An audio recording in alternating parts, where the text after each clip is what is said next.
Məhəbbət olmasaydı inanmazdık əzizim. Həqiqət olmasaydı rəvadırmı olanlar, bəs ağlımda qalanlar? Çox olmazdı yalanlar, zərurət olmasaydı.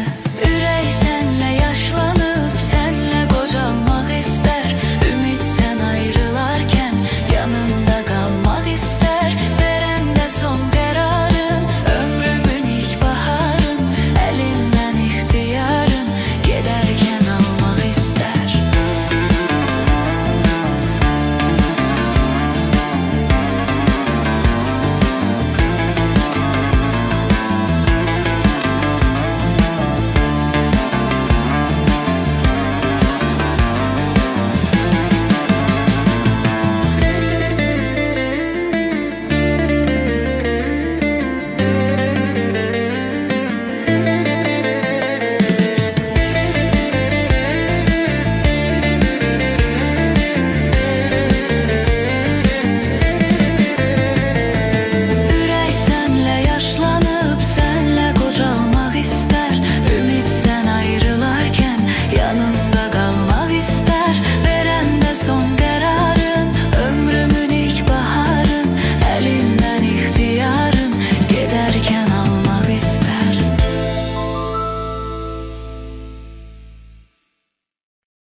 Yolun dəyişdi, getdi.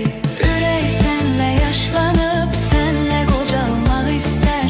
Ümid sən ayrılarkən yanında qalmaq istər. Verəndə son qərarın, ömrümün ilk baharın, əlindən ixtiyarın, gedərkən almaq istər.